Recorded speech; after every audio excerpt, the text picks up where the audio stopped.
Bonjour à tous. Cette vidéo qui sera peut-être une vidéo relativement courte va vous raconter l'histoire d'un mini road trip qu'on fait ce week-end de novembre. C'est un week-end qui n'est pas trop chargé, enfin on voit que comme d'habitude sur la 13 ça ralentit un peu le samedi. Et donc le principe c'est qu'on n'a pas beaucoup préparé ce voyage parce que c'est un voyage qui se fait assez largement avec l'autonomie de la voiture. Donc en fait on n'a pas observé d'arrêt spécifique, donc on va se rendre sur notre lieu de petit week-end et puis on verra sur place, on regardera donc où on peut charger, dans quelles conditions, on regardera aussi combien nous coûte le voyage d'un point de vue des consommations électriques, et puis on vous partagera toutes les petites anecdotes qui pourront apparaître au fur et à mesure. Donc on est parti avec une batterie qui était chargée à 100%, donc c'est d'autant plus facile qu'on peut la charger à domicile. La voiture c'est une grande autonomie, donc on sait, vous le savez peut-être, mais la recharge à 100% c'est noté comme n'étant pas quelque chose de recommandé au quotidien. Mais nous on le fait parce que là c'est pas le quotidien, on part en voyage, en petit voyage, mais on part en voyage quand même. Et c'était quand même mieux de partir avec l'autonomie complète. Donc on ne se prive pas de le faire, on l'a chargé. Je l'ai mise en charge hier, elle a chargé une partie de la nuit pour que ça se termine avant le retour des heures pleines. Et donc, elle a chargé toute cette nuit jusqu'à 6h du matin. Donc, elle est restée en charge à 100%, en gros de 6h du matin à 9h30, le temps qu'on parte. Voilà, on croise fort les doigts pour que ça n'ait pas détruit la batterie, que ces 3 heures de charge à 100% les détériorer, ce qui n'est pas le cas, évidemment. Voilà, donc on vous racontera la suite quand ça se produira. Là on fait un petit point sur les consommations. Et on n'est pas sur des températures hivernales, on est à 10 degrés encore dehors. Je pense pas qu'il y ait de vent, on est en régime super établi, c'est plutôt plat. Et donc on arrive à une consommation de 20 kWh au 100 km. 20, 25, 21. Donc ce qui est pour nous assez conforme. Donc on est établi à 130, là pour le coup le voyage on le fait à 130. 130 et un petit chouïa plus, mais bon, comptons 130 en moyenne. Donc voilà, c'est pour avoir un ordre de grandeur. Donc si tout se passait tout le temps aussi bien, et ma foi, on serait à combien? Qui peut faire le calcul avec 70? Ça fait 70, 350, c'est ça? Ouais. Autour de 350 km de 100% à 0 à 130 km/h. Alors ce qu'on observe régulièrement, c'est après chaque, et je l'explique pas très bien, après chaque péage, il y a un pic très important de consommation qui généralement se stabilise ensuite. Mais ouais, il est vraiment existant.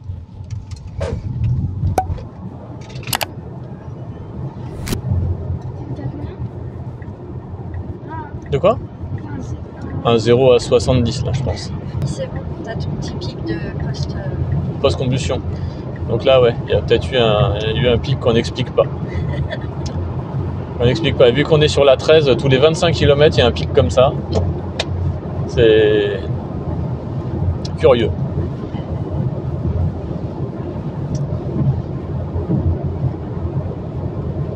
Bon, notre moyenne est plutôt stabilisée. Ça nous a pas pénalisé. Donc entre le ralentissement qu'on a là et le pic qui est là, finalement, c'est sensiblement bon. Bon, là, faut dire, on est aussi en descente. Ça joue, sur les 25 km, ça joue. Mais sur les 50, vous voyez, c'est quand même, sachant qu'il y a eu des petits pics ici, c'est des montées, des descentes, des machins comme ça sur 50 km. On est quand même bien dans les 20, 21, en gros 20 et 21, et c'est ce qu'on a toujours eu. Et alors on le vérifiera, il y aura des voyages hivernaux qui vont être faits. Il y avait sur une précédente vidéo un commentaire qui disait que quand il fait froid, il faut prévoir un arrêt de 10 minutes en plus. Bon, ça va dépendre du trajet évidemment, mais bon, c'était ça la remarque. Bon, à voir. Si dans les froids, où on n'a pas de grand froid nous par ici quand même. On roule pas au Canada. Alors là, on va illustrer un des fonctionnements des sexy boutons. On va en illustrer deux. Le premier fonctionnement, c'est j'arrive sur un véhicule et la voiture va ralentir parce que le véhicule qui me précède roule un peu moins vite et je déboîte ensuite. Le comportement est intéressant, mais il est complètement standard du fonctionnement d'autopilote. On va voir ça. Donc là, j'arrive sur une voiture, elle roule un peu moins vite. Ça ralentit, vous ne le voyez pas, mais moi je le sens. Je déboîte. ça se réactive, enfin je sentis l'autopilote réaccélérer, ça se réactive donc en automatique. Là que j'ai pas eu besoin de faire le double clic. Donc ça, fonctionnement standard, fonctionnement pratique, nickel. Deuxième fonctionnement, et pareil, qui est complètement standard de l'autopilote, mais qui aboutit à une petite variation. Alors je vais ralentir un peu, je mets à 130. Je vais déboîter en accélérant. Là, l'autopilote s'est réactivé et m'a mis la vitesse à laquelle j'étais quand j'étais sur la nouvelle voie. L'autopilote aurait fait pareil. Mais il n'empêche qu'il faut faire attention parce que si vous déboîtez en accélérant, la nouvelle consigne est celle que vous avez lorsque l'autopilote se réengage. Donc voilà, c'est un tout petit, c'est pas un tout petit défaut, hein, c'est un comportement qui est totalement naturel. Mais ça veut dire qu'il faut avoir l'habitude, il faut prendre l'habitude. Et l'habitude qu'il faut surtout avoir, c'est le fait qu'il faut être super souple, anticipé, voilà, avant d'arriver sur la voiture, déboîter. Et puis à la fin, ça se passe tout à fait bien. On est sur des petites routes, sur des routes nationales. Et je voulais illustrer que l'autopilote, je m'en sers un peu partout, un peu tout le temps. Et y compris sur les petites routes nationales. Alors là, c'est moins drôle que tout à l'heure parce qu'il n'y a plus du tout, il n'y a pas de virage. Voilà, il y en a un qui arrive avant le rond-point. Mais c'est pour dire que, y compris à 70, y compris sur les routes à 80, y compris tout ça, vous pouvez tout à fait utiliser l'autopilote. Alors là, on va arriver sur un rond-point, on va regarder juste comment il se comporte. S'il nous arrive plein pot, voilà, il ralentit. Assistance en courbe active, il m'a ralenti. Et il me fait arriver au rond-point. Alors j'ai pas la vitesse, elle est derrière, on doit être à 30. Là, je vais reprendre la main en appuyant sur le frein. Donc là, ça repart. Alors là où c'est perturbant par rapport à des trajectoires standards, c'est que, comme sur autoroute d'ailleurs, hein, la voiture reste au centre de sa ligne. Ce qui est une bonne pratique à mon sens. Hein. La seule chose, c'est que à l'usage, on a tendance dans les virages en voiture à couper un tout petit peu. Voilà, ce qu'elle ne fera pas. Elle restera au centre de la voie, y compris en virage. Donc ça perturbe un peu l'essence au début. Mais c'est entièrement utilisable, y compris sur les petites routes et parfois même en ville quand c'est à peu près dégagé. Donc ça offre un confort aussi, voilà. Il y a juste à tenir le volant, assurer le coup, mais et je me faisais l'observation à l'aller que pour moi la pression à donner sur le volant est beaucoup moindre que ce qu'on a connu. Dans 300 mètres, entrez dans le rond-point et prenez la première sortie. Là vraiment on a juste à avoir la main sur le volant et voilà. Donc nouveau rond-point, on arrive à 80, est-ce qu'elle va ralentir un peu? Oui. Maintenant, entrez dans le rond-point et prenez la première sortie. Elle freine. J'ai repris la main, j'ai appuyé sur le frein. Alors là, on arrive dans des zones un petit peu plus sinueuses. Je dirais pas montagneuses, mais sinueuses. On va regarder ce que ça raconte. Alors, on va aussi regarder si ça lit les panneaux correctement tant qu'on y est. Ouais. Il a lu le deuxième. Donc là, on sera en agglomération. Le virage est en agglomération, mais bon, si c'est large et pas trop fréquenté, il n'y a aucune raison de ne pas laisser la voiture conduire. J'ai vu et j'ai lu qu'il y en a qui disaient « Ah, vous êtes fous, utilisez l'autopilote en ville ». Pour ce qui me concerne, j'ai jamais réussi à voir où se trouvait le problème. Bon, après, il faut être raisonnable, hein. Il faut le faire quand c'est dégagé, mais il n'y a aucune... Moi, après, à part peut-être dans la notice qui recommande de faire ça sur autoroute, etc. Mais dans la pratique, c'est une aide comme une autre. Et en ville, ça marche aussi très bien. Elle fait rien de bien délirant. Là, elle a pris le virage toute seule. Je pense que l'autre là-haut, elle le prendra de la même manière toute seule. Les lignes sont étonnamment bien vues. Alors là, il fait jour, il pleut pas, etc. Mais on ne sait pas comment elle fait, mais elle arrive à les voir, y compris quand c'est de nuit et sous la pluie. Et là, elle a des bons yeux. C'est intéressant de commenter ça. Ouais. Donc là, elle n'a pas vu le panneau de sortie de la ville. Donc ça veut dire qu'elle me voit toujours à 50. Avec une tolérance au niveau de l'autopilote qui me permet de monter jusqu'à 60, mais pas plus. Donc là, si je veux passer en manuel, je peux plus avoir le suivi des lignes.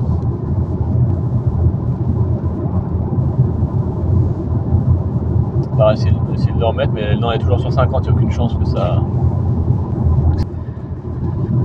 Je sais pas si vous avez noté, mais on voit l'éclairage des phares, des feux stop des véhicules qui nous précèdent.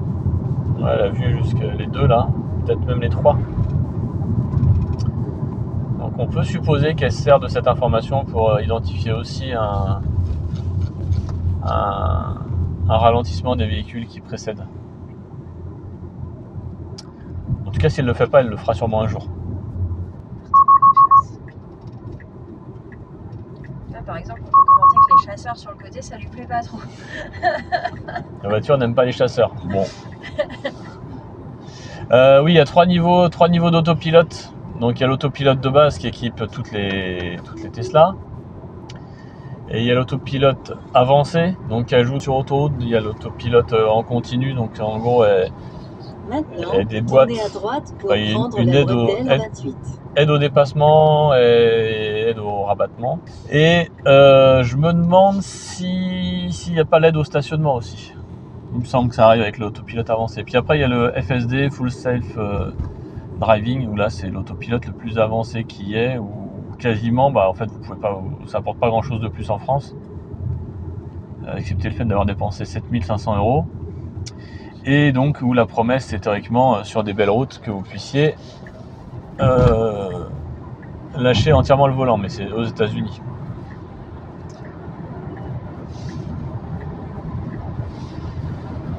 Et donc on n'a pas tout ça, mais ça veut quand même dire qu'avec la version de base, on a déjà de quoi faire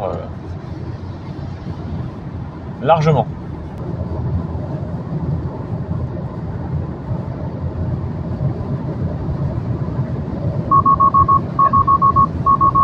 Oh non! Tu viens de te faire cuire. Bon, alors juste pour vous, j'ai illustré un cas pratique de comment ne plus avoir d'autopilote sur le reste du parcours. À savoir que l'autopilote vous autopilote jusqu'à 10 km/h au-dessus de la vitesse de consigne et qu'au-delà au-delà ça arrête. Et en l'occurrence là j'ai voulu rendre service à une voiture qui allait déboîter. Et donc on accéléra un petit peu et j'ai dépassé et du coup la vitesse tolérée par l'autopilote. Donc sanction. Donc là il y a toujours le régulateur de vitesse adaptatif, tout ça, mais plus le maintien de cap. Ça veut dire qu'il faut tenir cette fois-ci un peu mieux le guidon. Après la solution c'est de s'arrêter, repasser au frein de parc et repartir, et là c'est bon. Pause recharge. Alors on a eu une mini mésaventure quand même lors de la pause recharge. On avait visé un chargeur EasyVia, donc qui était sur notre route et puis qui aurait pu correspondre à qui était à côté de notre pause déjeuner, et ça n'a pas marché. C'est un chargeur 150 kW et on n'a pas compris pourquoi ça marchait pas. Bon, les voitures qui chargeaient étaient pas très bien positionnées. Là, il y avait une voiture qui chargeait, qui était mal positionnée, qui m'obligeait moi à mal me positionner. Donc peut-être que le connecteur était un peu tendu et donc que la connexion se faisait pas bien. Toujours est-il que ça n'a pas fonctionné malgré nos multiples tentatives. Ce qui n'était pas très grave. De toute façon, on avait prévu de se déplacer sur un autre petit village de cette baie de Somme, donc qui était c'est plus la baie de Somme à proprement parler, mais bon, à côté de Holt. Et là, on a trouvé une recharge Fresh Mile qui, elle, a bien fonctionné. Il n'y avait personne, on était tout tranquille et ça a pu, on a pu charger pendant notre promenade sur les falaises de ce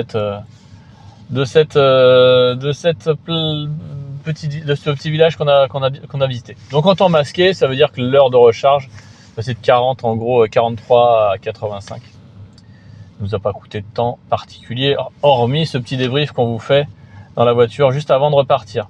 Donc logiquement, on arrivera à faire le chemin du retour sans aucun problème avec ce qu'on a dans la voiture, ainsi que nous promener demain comme on le voudra. Le petit bilan de ce parcours, alors c'était un mini road trip, on a fait que 535 km. 535 km qui nous aura fait consommer environ 18 kWh aux 100 km de moyenne. Bon, je pense qu'en gros, on a dû faire à peu près 2 tiers d'autoroute, 1 tiers de route nationale. Sur l'aspect coût, qu'est-ce qu'on peut dire? Pour l'instant, au niveau des coûts, donc on a fait une seule recharge. On en fera une autre à la maison qu'on va calculer en fonction du pourcentage à l'arrivée. On sera autour de 15% à l'arrivée. Et on a dépensé 25 € en rechargeant donc sur une borne publique. Borne publique donc, qui n'acceptait pas les règlements par carte, donc on a payé avec ChargeMap. Donc ChargeMap, on s'en souvient, hein, c'est très pratique. Mais ils prennent leur petite commission, ou leur grosse commission, selon comment vous voyez les choses, de 10 centimes du kilowattheure. Voilà, ça surcharge un petit peu le coût de recharge. À part ça, il n'y a pas eu de difficulté particulière à signaler. On a roulé comme on voulait. On a pu charger quand on voulait, à peu près quand on voulait. Hein. On acceptera la petite anecdote qu'on vous a déjà racontée de EasyVia qui n'a pas voulu fonctionner. Dans les prochaines vidéos qui vont être à venir, qu'on vous prépare, qu'on a commencé à préparer ou qu'on projette de vous partager, la première, c'est une vidéo qui va peut-être mettre en évidence une vérité ou contredire une contre-vérité, qui est les voitures électriques perdent beaucoup plus de valeur que les voitures thermiques. Donc je suis en train de faire l'étude, je regarde, j'ai pris des modèles 3, parce que pour moi c'était plus simple. Modèle 3 propulsion, donc qui est la voiture on va dire la plus répandue. Et je regarde le prix que ça a coûté, et puis voilà, je fais l'exercice avec des voitures thermiques de gamme équivalente, de prix équivalent, et voir après 1 an et 15 000 km, après 2 ans et 30 000, après 3 ans et 45. Combien elles ont perdu de valeur les unes et les autres. Donc cette vidéo elle est un petit peu compliquée à faire parce qu'il faut aller voir les annonces, il faut aller voir l'Argus, il faut aller voir tout ça, donc je vous prépare ça. Deuxième vidéo que j'aurais bien voulu faire, c'est une vidéo qui explique pourquoi on ne peut pas charger comme on veut une batterie et pourquoi elle ne peut pas se décharger non plus comme elle veut. Voilà, donc on rentrera dans le détail des C. Qu'est-ce que le C d'une batterie? Donc ça, c'est des choses que j'aimerais vous faire. Et dans le même temps, on travaille sur en dehors de tout ce qui est électrique, j'ai une activité que je partage aussi avec une microscopique communauté que je vous invite à aller retrouver, qui est plus centrée sur la partie bricolage. Et en l'occurrence, aujourd'hui, on construit à la maison une terrasse en bois sur pilotis qu'on partage sur la chaîne qui s'appelle Bricolife, donc inspiré fortement d'Electric Life, dans l'esprit en tout cas. Mais qui est plutôt centré sur le bricolage. Donc là, un gros projet en cours. Et si vous voulez aller le rejoindre ou voir comment ça se passe, n'hésitez pas. Je vous mettrai le lien dans la description. Et puis voilà, et savoir aussi que cette chaîne-là génère pas mal de contenu qui prend un peu de temps à faire, qui prend un peu de temps à monter, donc qui m'empêche de... Voilà, le temps n'est pas extensible. Donc voilà, il y a des petits choix à faire. Pour l'instant, il n'y a pas grand-chose qui sort sur cette chaîne Electric Life et j'en suis bien désolé. Si vous avez des idées de reportages ou de choses qui vous intéresseraient, proposez, n'hésitez pas. J'essaierai de les creuser. Et puis voilà, donc si ce programme vous intéresse, évidemment, vous pouvez le liker, ça fait plaisir. C'est une bonne façon de signaler que ça vous a plu.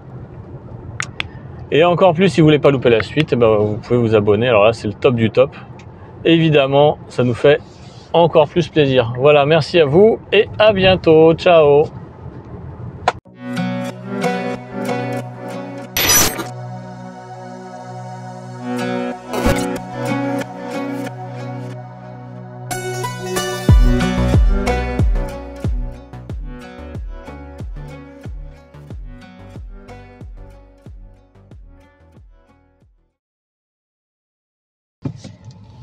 Mais ouais, il est vraiment existant.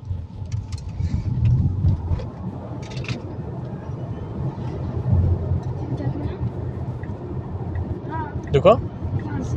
Un 0 à 70 là, je pense. C'est tout? Ouais, un 0 à 70, bon. C'est tout? C'est beaucoup, ça avait l'air hyper puissant. Le pic n'a pas eu le temps d'apparaître. Et Coco, ton téléphone, qu'est-ce qu'il filme là exactement? C'est à cause de toi? C'est pas à cause de moi, c'est pas moi qui fais les serrages. Le truc il s'est rabattu. Parce que vous serrez pas les choses là, ça faut que ce soit un peu serré. Vous le serrez, il bouge pas. Oh là là là là. Ça va être rigolo. Ah bah ça c'est sûr. Ça c'est sûr, ça va être drôle.